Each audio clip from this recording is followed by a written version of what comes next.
This episode is brought to you by Deal. Managing a global team is complex.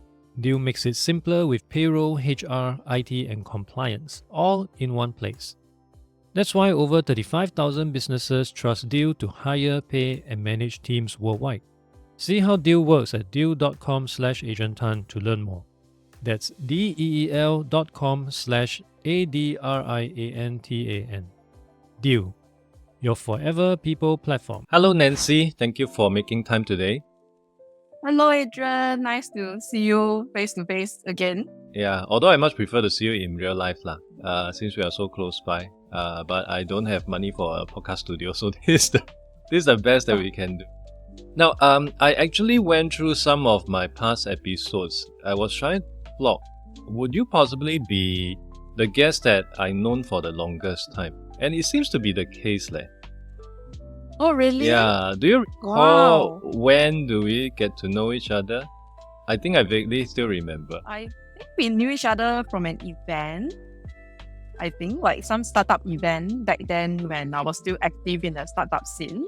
Nancy and I really go way back, and our audience today can hear all stories about her. But to begin with, for people who is meeting you for the very first time, how would you introduce yourself?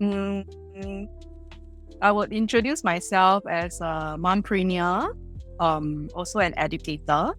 So basically, I run two e-commerce brands for the past 4 years. One of them is called Playand. So Playand is a modular foam furniture designed for children. I designed them myself. And the other brand that I run is a brand that we design breastfeeding clothing that is functional, and yet it doesn't look like it's a breastfeeding clothing. So more like functional clothing. Yeah, in a very aesthetic sense. So I'll leave the links in the show notes. And for those of you who are on video, you can see snippets of the play mattress at the back. Just behind Nancy. Yeah. You tilt the camera a bit, Yeah, okay. Yes, we can just see it. I'm actually in office. So this is our mini showroom where, customers can come and experience the play sofa themselves. Usually they bring their kids along to experience playing with the sofa set, sleeping on it. So as you can see, it's arranged like this because a little kid from the previous appointment actually kind of play with it and arrange it in this way. The office is actually in Pasir Ris, so for those who are nearby or even far away, feel free to drop by. I'll put the address in the show notes. You are a mom yourself, and that would mean making your current journey quite an interesting one and a contrasting one versus the people that I've spoken with so far, who would not have the liability of going through, maybe not liability, privilege of going through pregnancy, child caring, and all that. So that will be an interesting part that we can talk about. But before we get into the weeds, I'd like to also understand how you ended up where you are right now. Okay, let's rewind back, time travel. Actually, before I started these two brands, I started a startup when I was in university. So that was back in 2011 or 12 period. So at that time, a uni student, there's no commitment and no kids. So I decided to start this startup with a few friends. We managed to raise some money as well because there was some media interest back then. And you must understand back then, there wasn't any Uber, Grab, all this kind of on-demand platforms didn't exist back then. So what we were trying to build back then was like an on-demand platform where SMEs can put up their RFQs for other SMEs to bid. So we were trying to build this platform for SMEs basically where they can easily get quotations from suppliers or easily bid for jobs or projects that are listed by other suppliers as well. So back then, because there wasn't any such on-demand platforms, we managed to gather some media interest and also the attention of some investors. That's when we got funded. So it was a 6-digit sum. It wasn't a lot, but it was enough to get us started. So we kind of ran it for a while, but we made mistakes like any other startups did back then. we didn't have like a founders agreement. So when we graduated from uni, that's when a lot of friction actually happened because there were 4 of us. So each of us have different directions on how we want to go right after university. So some, they wanted to get married and they decided not to continue. Others had like parents to take care of, so they couldn't continue either. And another one had to go overseas for studies. So I was the only one left, and I was running the startup for like about 3 years. But I couldn't get it to grow. Back then, development costs were really, really high as well. We don't have like AI and all that to help us develop websites or applications. So in short, after 3 years, we kind of like burned a lot of our investors' money. And yeah, I decided to close it down after that because at that time, I was also getting married, getting a house and all. So having like a stable income, a stable job is important at that point when expenses were piling up. Yeah, so that's what happened. Thankfully, the investors were really understanding because they know that from the get-go, this is an investment and investment has risk. So they are actually prepared that they won't get back their investment since it's like, they understand as a seasoned investor. So I got a job and all that. Then I got married, got a house. And I stumbled into teaching actually in 2018 accidentally. Yeah, so someone actually asked me if I'm interested to share my experiences, as a past startup owner with like students, and teach them in this area, guide them as well. So that's how I entered into like full-time lecturing in 2018. Yeah, so at that time I was still like, working full-time with a kid then already, 2018. Yeah, and when I gave birth to my second one in 2019, COVID happened. So right after my maternity, we entered into the lockdown. Yeah, so I was home with my 2 kids, 24/7. And I really loved it. I really, really loved it. So that was when I started to think about, hey, maybe I should, leave my job and be home more for my 2 kids who are still very young back then. Yeah, so I threw the letter in 2020. Yeah, right after, I think a few months after circuit breaker. So we were easing back into the workforce bit by bit, right? Then I threw the letter. And I remember my manager was like asking me, are you really sure about this? Because a lot of people lost their jobs during the COVID period and you had a really stable job. And at that time, because of COVID, there were a lot of training opportunities as well for like SMEs and more. So there were a lot of projects going on. And education at that time was seen as a very, very stable rice bowl. So my manager was asking me, are you really, really sure you want to like quit to be home with your kids and all that? So I said, yeah, I'm really sure. And that was also at a point in time where I was toying with the idea of starting these 2 brands because I already had these ideas long ago when I had my first one in 2016, but I didn't act on it since I'm in this stable rice bowl job, right? Then I had stable income and I have a kid, I have a house to pay for, I have a car to pay for. But after staying home with my kids during the COVID period, I really, really, really liked it. And that's how I threw my letter in 2020 and started planning for these 2 businesses also in 2020. You did leave your earlier startup because you were yearning for a stable income. You left stability to pursue flexibility and freedom. I do find that to be quite an ironic situation. But having said that, I think that is also a shift in priorities in our life. But I guess at the same time, no matter how you look at it, the cost of living in Singapore still requires a certain margin. So how do you prep yourself before you start this journey? I think I want to touch on a little bit because you were saying there was a shift in mindset and priority, which is very true. The first time I wanted to get out of my startup to go into something stable because I didn't have much commitments back then. But when I left, I had even more commitments, like 2 kids, house, car, and all that. My mindset shift was really great after being a mom of 2 kids.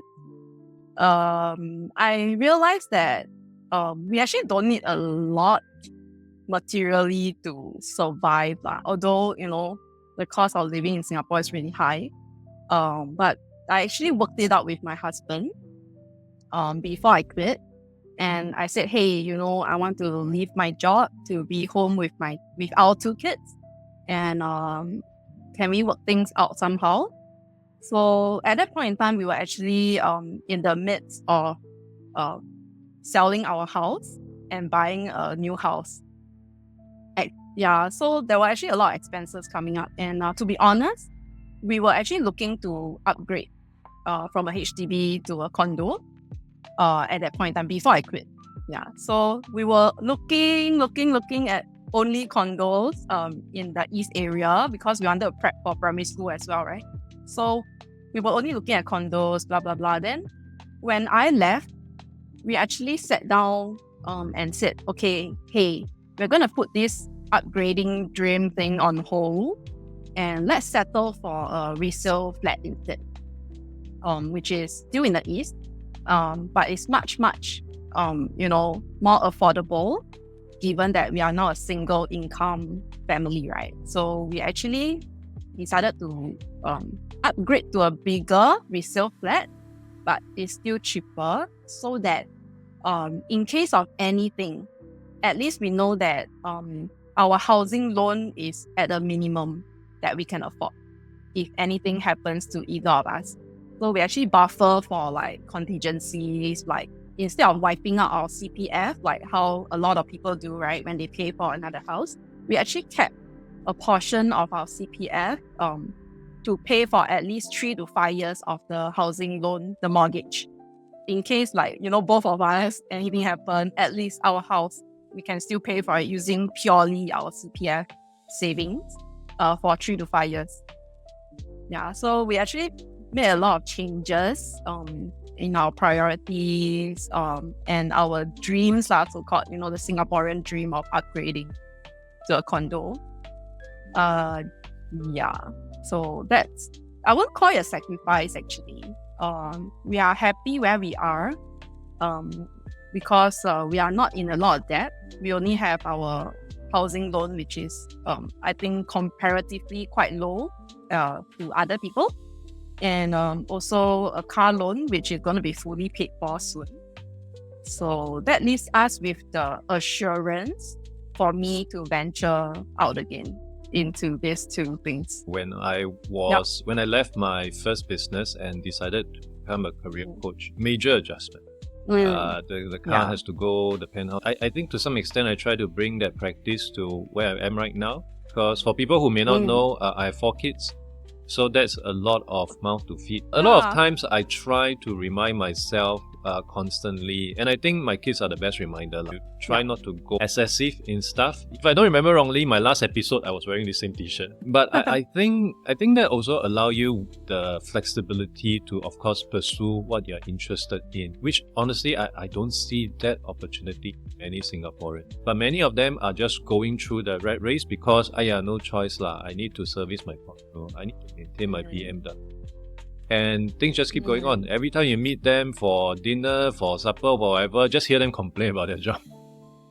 Don't seem happy, but they still go through the grind day after day, month after month, which I guess is quite sad.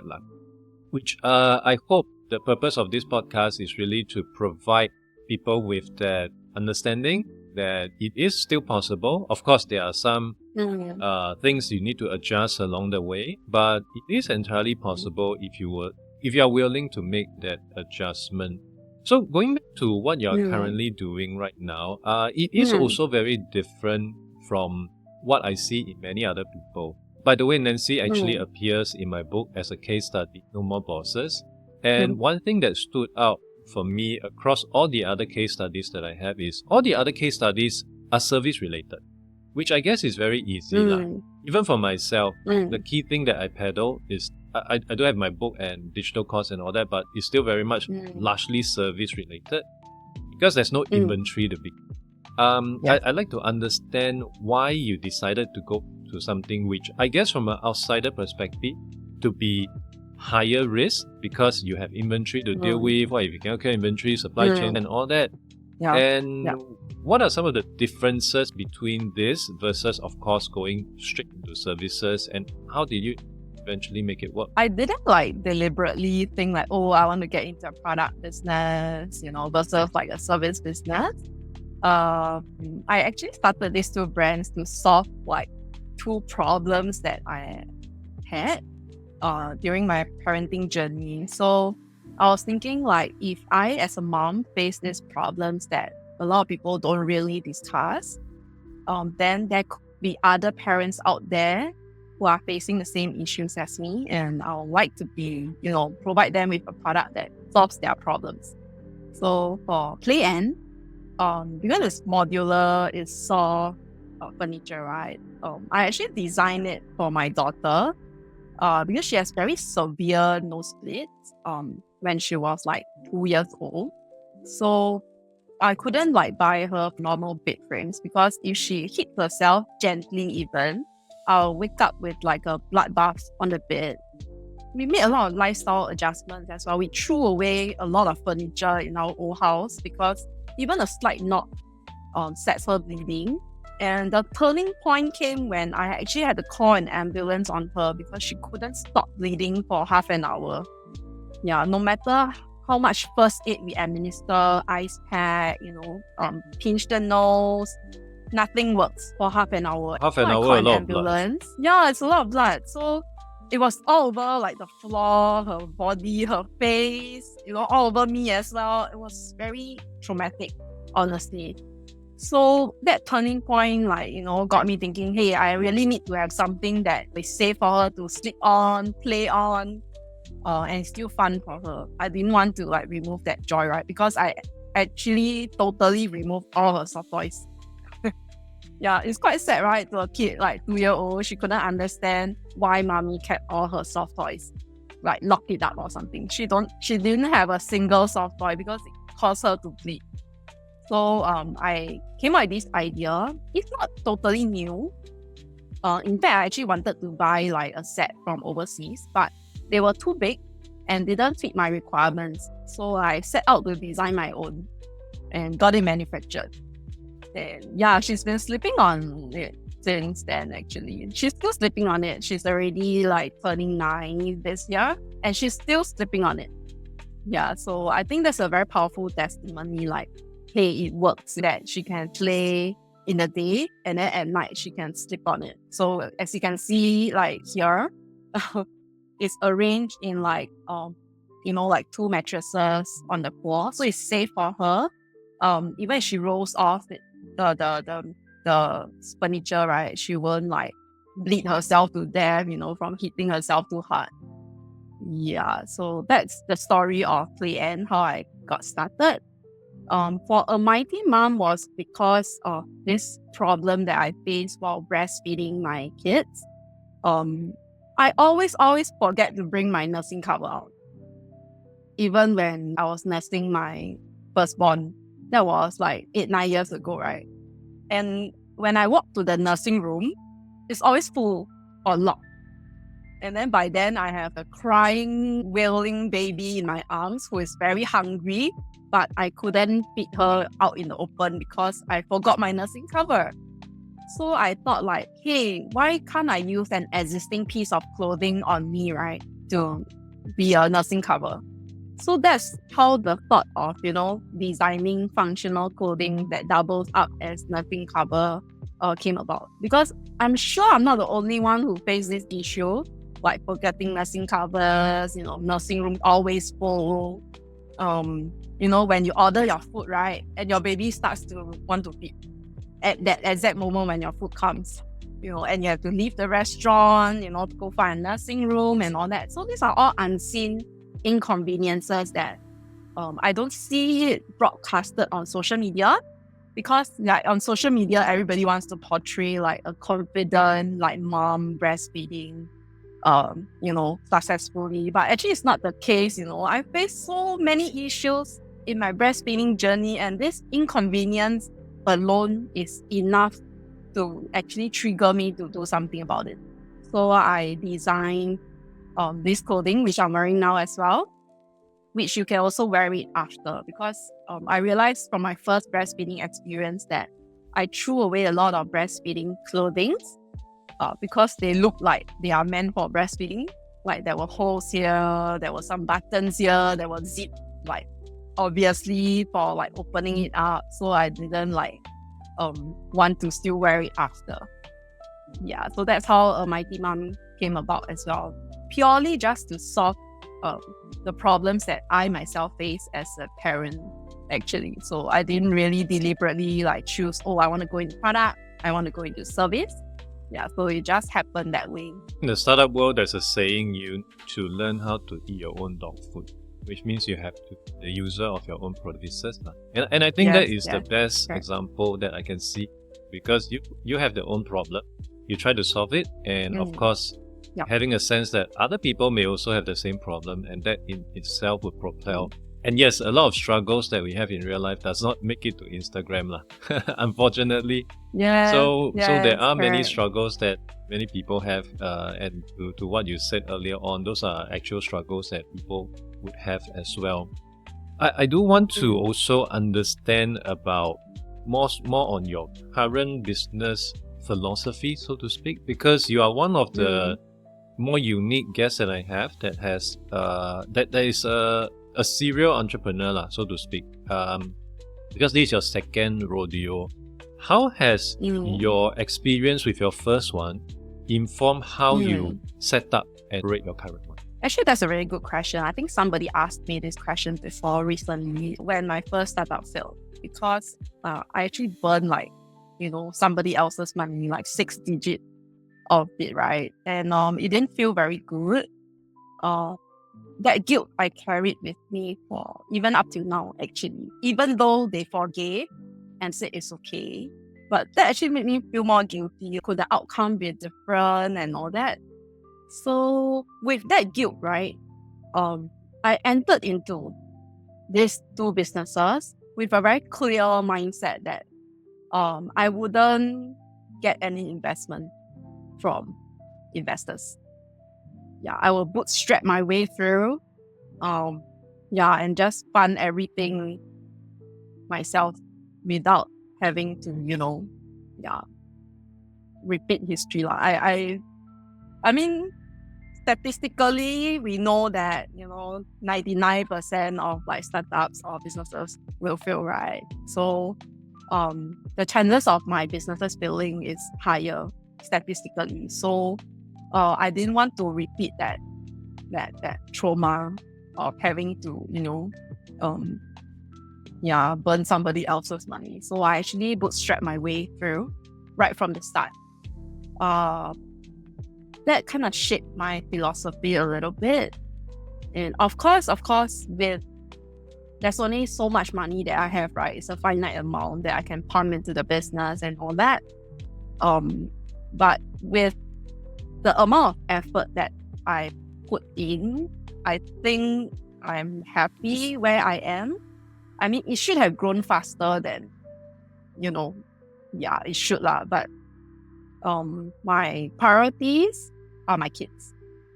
So I went into it knowing that my kids are my priorities. So business will come second. And anything happen, I will have to go and attend to my kids first. So for example, just last Thursday, my son came down with a high fever suddenly. So my to-do list on Friday had to actually be pushed back, just because I had a high fever on Friday. How do you prioritize, and what's your average work day like right now, given that kids would, I would imagine, take up a huge chunk of your time? I only work on a business like 1-2 hours a day, like now in the morning when my kids are in school. So with only 1-2 hours a day, I had to be very, very strict with myself. And so I had a very comprehensive to-do list. Yeah, so I've been using this application. It's totally free. It's called Google Passport. It's Kanban style. So for those who are like in Scrum and all that, you'll know what is Kanban style. So I can segregate my to-do list. So basically, I have a to-do list that is like short term. So meaning like maybe for today, tomorrow. Okay, so it's a short-term to-do list. And I have a long-term to-do list where like, let's say the task is a bigger thing that will spread over a few months kind of thing. So that's my long-term to-do list. I have a to-do list for my kids. So I'll record down their homework and all that, or their tests or whatever. So my kids. I have one for my teaching. So because I'm still doing adjunct lecturing in a polytechnic, so I have one for my teaching. I have other things, so the list goes on. So what happened was I break down like a task into bite size. So for example, when I was starting out, I need to build a website, right? So I built my website on my own instead of outsourcing. So a website has many components. Let's say a homepage, a product page, about us, contact us, whatsoever. So I actually listed down all that I need to do. And within each, I even broke it down. So let's say homepage, I need to have a banner, I need to have a call to action, I need to have a description, blah, blah, blah. So I even break it down into micro tasks, and then I set a time for it. So let's say a banner. So how much time do I need to complete this? Let's say I put it at 30 minutes. Okay, so every day I'll look at my to-do list, and then I'll pick out items that I can complete within my 1 to 2 hours time frame. So I'm very, very focused. So like, for example, today we are doing a podcast. So I actually set out this like, 1 to 2 hours for this podcast. And I listed down what I need to do for this. So that will be my to-do list for today. Yeah, so I'm very, very disciplined in my to-do list. Although the plans do get affected because of my kids. So my Friday to-do list ended up in my Monday to-do list instead because it all got pushed back. I mean, it irritates me because my plans got disrupted, right? But like I say, I keep reminding myself, if I start this business wanting more time with my kids, but it ended up taking time away from my kids instead, then what's the point of me doing this business? I might as well still continue in my iron rice bowl job. But that won't give me the flexibility that I need to take care of my kids. I wouldn't say it works for everyone because it really takes a lot of discipline to follow through. And of course, I do have my cheat days as well. Sometimes I procrastinate and all that. But I still do try to stick to this as much as I can. Yeah, because I know that if I don't do within these 2 hours, it's going to eat into time with my kids later on when I pick them up from school, like at 1:30. I personally also use that Kanban style as my but I do it on Notion. But I think same, regardless of the platform, it's really similar. How you prefer to structure it. I used to have just a very simple to-do list app, Microsoft To Do, but I think I needed that visualization to see where tasks are, where it's in progress, and when it has ended. Because some of the tasks, not every task is so straightforward. You just do one thing and then it gets ended. Sometimes there's a lot of sub-tasks in between. And when you have sub-tasks, I think most of the to-do list cannot really handle it that well. Whichever works. I think I tried Microsoft as well, like what you say. It didn't really work for me. So I decided to go with the Passport, which is totally free. As a busy mom, I really need some form of structure. I want to go back to your current business again, because seeing what you're doing right now, the success that you have, obviously everyone, including myself, happy to see all that. But I'm very certain there are some challenges when you first started this journey as well. What did you learn from those experiences? businesses? I think the challenge didn't like really go away. As in, I think with a product business, the main challenge would be cash flow. Yeah, because we need money to buy the inventory and to store it. So there's storage costs, there's even the inventory costs and everything. So that challenge didn't really go away, but it's more like, how you manage it on a day-to-day basis. So I didn't pay myself for like the first few years in order to pump every single cent back into the business. So that's one way, like how I manage it. The other way is like a lean startup concept. So basically what I did was, instead of like, investing money into like buying, say, 6 different colors. So I'll invest in like, say, 2 colors that are safe. And then the other 4, I actually render it and put it up for pre-order. So using this model, I actually like mitigate the risk a little bit. Like instead of getting all colors, I got 2 colors that are in stock and then render it so that I can see which colors are in demand based on the pre-order as well before I manufacture them. So that's how I actually mitigate this risk right from the start for both business. Playand and A Mighty Mum as well. So when I started Playand, I only had 2 colors. When I started A Mighty Mum, I only had 2 colors as well. And over the years while I was selling it, right, then I got feedback from customers like, I hope to see this color. Or, I hope to see this design. And then, okay, since there's demand for it, right, then I started to like design another product line, other colors and all that. So that's how I kind of mitigate it a little bit. It's actually a funny story as well behind this, because when I first started, right, my husband gave me $10,000 as my first pot, to start this too. 10,000 is not a lot because the furniture itself is pretty expensive already, and I have to start 2 businesses with that 10K, right? So I literally really just bootstrap my way, trying to find ways that I can, start this with just using 10K, And I was having a chat with another mompreneur, and she told me that her husband gave her 100K to start her business. And my jaw dropped. I was like, what?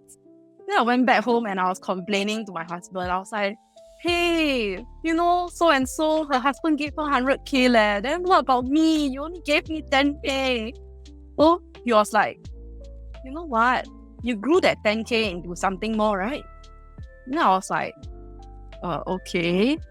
Like, I didn't know that, I don't know whether to take it as a compliment or not, because like he said like, I grew it from 10K to something more.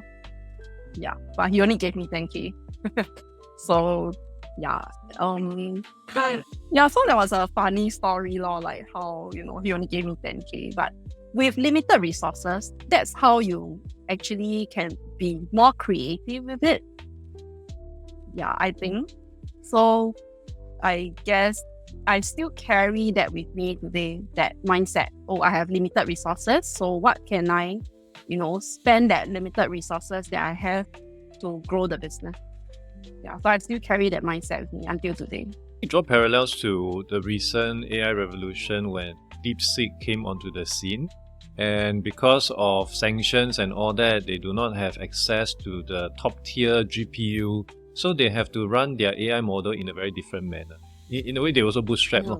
Of course, on paper, they say that, we only taught our model with a low $1 million. It's substantially higher, but still, I think restrictions sometimes would lead to a lot of innovation. Having said that, I'm very certain every year your husband will be reminded that he only needs a 10K. I don't know whether to I cannot even refute that. Because instead I grew it, so it's like a compliment. But I was actually trying to complain that, other people's husband gave more money. What happened to your friend who has the 100K? Unfortunately, I think she's closing it down. So after, we started around the same time actually, about 3 to 4 years ago. Yeah, so she's not continuing with the business anymore. Yeah, so so even it's I 10K can't is even okay. like, I can't even complain to my husband because her business, she burned 100K. Yeah, so I mean, there was a very memorable thing that happened recently also, because I was asking my daughter, like, hey, would you like it, if mommy is super rich, stay in a big, big bungalow, I can buy you everything, would you like that? And she actually told me like, no, I won't like that. I like our current house. I like our current HDB. I don't need a swimming pool. I don't need a big bungalow. I just want you to spend time with me. And that actually stuck with me and gave me the motivation to continue what I'm doing, so that I can afford my time with my children. I guess that my kids can see that. Because my daughter actually changed like a lot. But during the time when I'm with her more versus like, during the time when I'm in a full-time job where she's being put in the care of like helper and grandparents. So I can see the change in her and I don't regret that. Yeah, that actually gives me more satisfaction than anything else in the world. I've seen many successful executives all having common thread, which is they have very bad relationships with their kids. And vividly, one of them, when he was talking about her kids, which is in uni or something, his eyes begin to well up. This goes back to how you really decide to live your life when your kids are much younger. As the saying goes, the only people who will remember all the overtime you spend in the office are your kids. Yeah, that's true. That's really, really true. I think you yourself experienced that with 4 kids.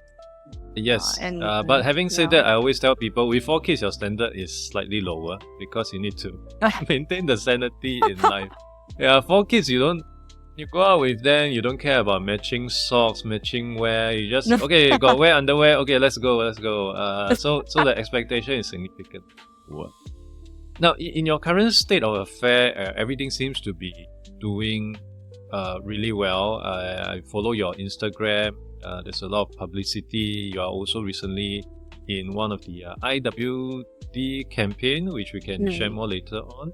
But it seems very systematic right now. But where I'm going to is I also want to talk about some of the things that you may want to do on a regular to try to break through from the routine, and something called the Misogi Challenge.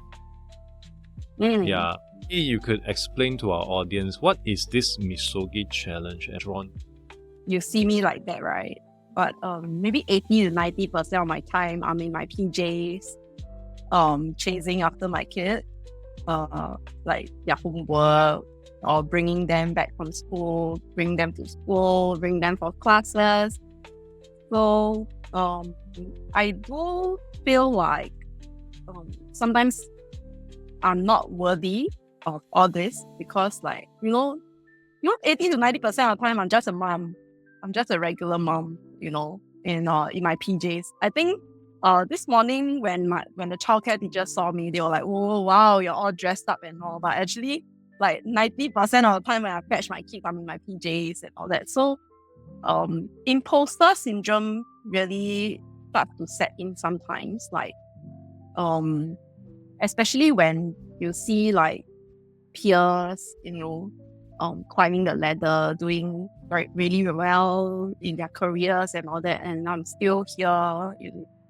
So a lot of self-doubt start to come in time to time. And when new opportunities came, like for example, the IWD photo shoot campaign, right, which was run by Creek Society. I'm part of Creek Society. So when that opportunity came up, I was actually having some self-doubt, like, oh, should I go for it? Should I put myself out there? Because 90% of the time I don't look like that. So a lot of self-doubt came in, and that's when you send the article about the Misogyny challenge, to step out of your comfort zone at least once a year. And that really hit me, like, yeah, I should really do something beyond my PJs days. So yeah, so I decided to sign up for that photo shoot, and I'm glad I did. So another thing was when the opportunity came to be a panelist for the Sydney event in May, I was also still having this self-doubt, like, oh, will people want to hear my story, like how I started my brands? There are many more successful brands than me. Why would they approach me to talk? Will people even be interested and all that? So all this self-doubt, came in again. And then I got reminded of the Misogyny challenge. Okay, to stay out of my comfort zone. So I decided to say yes to that speaking opportunity as well. So I think a lot of times we do face self-doubts, and we need like a constant reminder to ourselves that, if we don't step up or step out of our comfort zone, we will never know. And my husband always like to ask me, what's the worst that can happen? So if you think about it, like, you'll be thinking, oh, there's actually nothing worse that can happen. So what can happen? What's the worst thing that can happen at a photo shoot? Like, I look ugly, or for example, like, something along that line, my hair is not done properly, maybe that's like the worst thing that can happen. But what can come out of it? So when you start to ask yourself this question, what's the worst that can come out from it? Then you realize, hey, it's actually not that bad, like, there's really nothing that is so devastating that, that will break you if you don't go for it. Yeah, so I think that's a very good question to ask, like, when you have this kind of self-doubt coming in and all. Imposter syndrome is real, and I'm experiencing it oftentimes, especially when I get random strangers coming to me. Oh, I bought your book, I learned so much. Immediately something triggered in me. Am I saying the wrong thing? Did I push them off a cliff? Because what worked for me may not work for them. This kind of stuff would happen. But I also try to remind myself, as much as possible, there would always be a younger version of me just 1-2 years beforehand that might still find this relevant, so that we can go. And on that note, with all that you have accumulated so far, and since I'm still hopping on the trend speaking to your younger self, if you get to speak with your younger self, what would you tell her in her life right now, how she would view success, how she would view her perspective?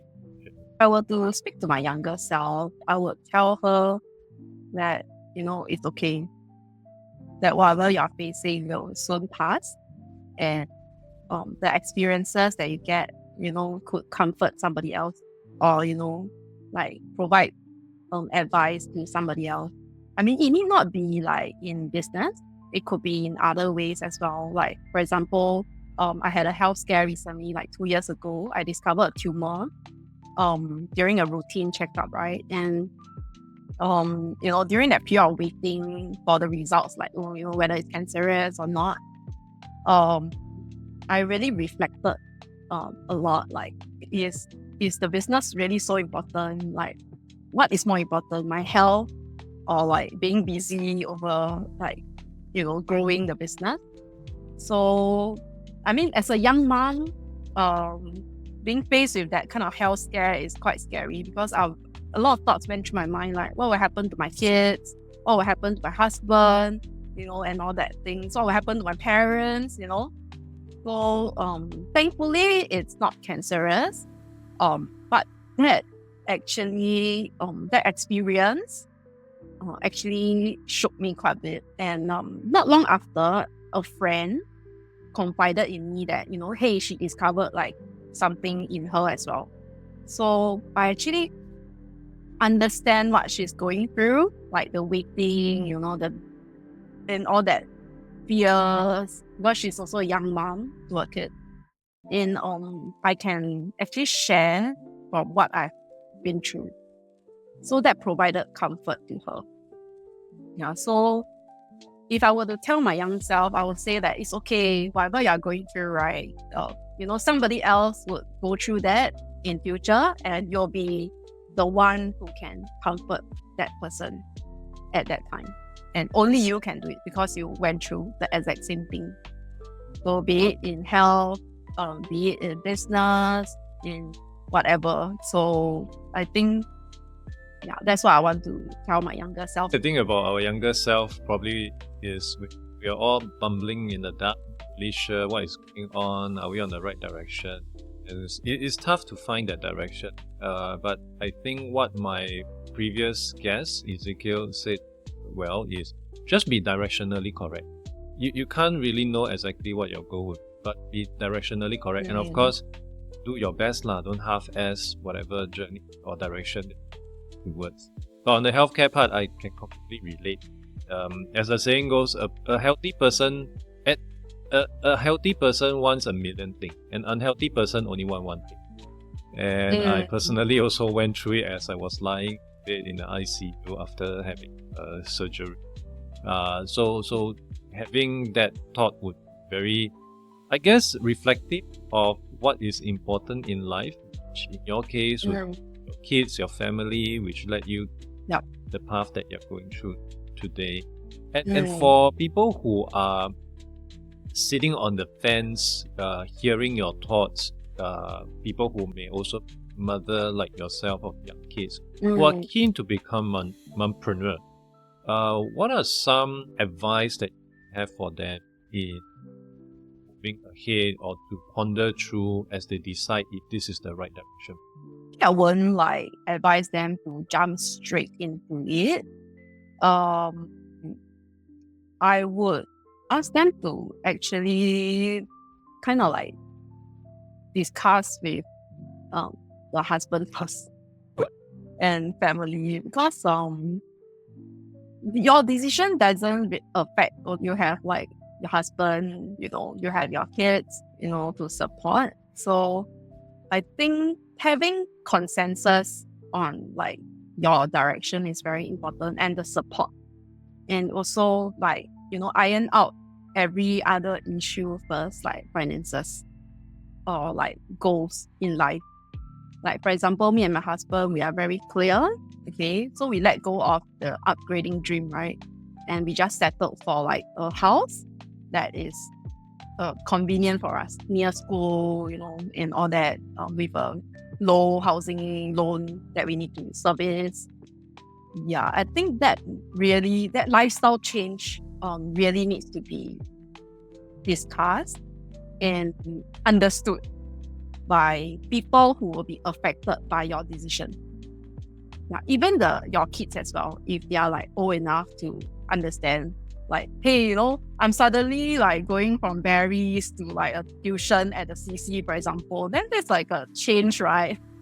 So and also if you can, start small first, to test. Well, if you want to start a service, for example, maybe you can start by providing it for free first, get feedback. So it's really exercising the lean startup concept. I didn't believe in it in the past, but when I really, do it, I realized that it's very valuable. If you start small first, validate it based on feedback, and then you pivot from there. I think that's really powerful. Then you will stumble upon something that, your customers really need, and you are the one who can provide that. So, yeah. So, I won't really say jump into it, but really do go through all these considerations first, which is really important, actually. Because if you go into it and then there are disagreements, let's say in the life goals or financially, right? It's going to break your marriage, it's going to break your family apart. And to me, family is the most important. So I really have to get that sorted before I even jump into it. A lot of entrepreneurs will be having the same thought as me, sometimes they'll wonder, what will happen if I didn't leave my job, if I didn't start this and all that. I'll still have my safety net, don't live with regrets now. I mean, if you were to have that thought like, oh, I should have done it, then work towards making that happen. But take small steps lah. It's like not suddenly the next day you throw your letter or whatever. But sort out all these things first and make an informed decision. Yeah. I like the part where you are transparent with the family about the ups and downs within your business, because ultimately all this will affect the household. Even though I've been doing what I'm doing right now for close to 3 years, there were times when, for whatever reason, a lot of assignments just disappeared. And during those periods, I would have to tell my kids candidly, hey, sorry, next month pocket money reduce a bit. Crunch time. And to be honest, when it first happened, I think ego took over and you're like, okay, I just keep the problem to myself. But I also wonder, would that actually be helpful? As much as I may shelter them from reality of life, but there are many other reality of life that eventually have to face. They personally also have to face a situation where they just don't have enough money then. And I'm hoping that the experience or the mistakes that I make could be something that they don't have to learn in their life, because they can just learn from other people's mistakes. So for people who may also be in similar shoe, it's hard to share with your family members, especially if it is a journey that you are very insistent on doing. But you do need to get the support. And times are really bad. Support is all you need to help you get going. And that's a must to look into, like, upon. As we wind down to the end, I would also want to help the audience better understand if they want to find out more about yourself, what you do, or your business. They can reach me through many channels. They can go to my website and contact me via the email. They can WhatsApp me, or they can go to my LinkedIn as well, or my IG. Yeah, for both my accounts, they can just drop me a DM there. I will reply because I manage them myself. So yeah, I'll be happy to share more if you have questions. I mean, I've been through it, so I can provide some advice. Although I wouldn't say that you should follow the advice, but do give it some thought. Over it. If they are on the fence, they can definitely reach out. As mentioned, Nancy is also featured in my book, No More Bosses.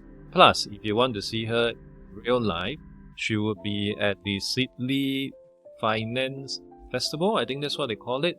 In May. Can't remember the exact date offhand, but she and I will be in the same panel talking about side hustles.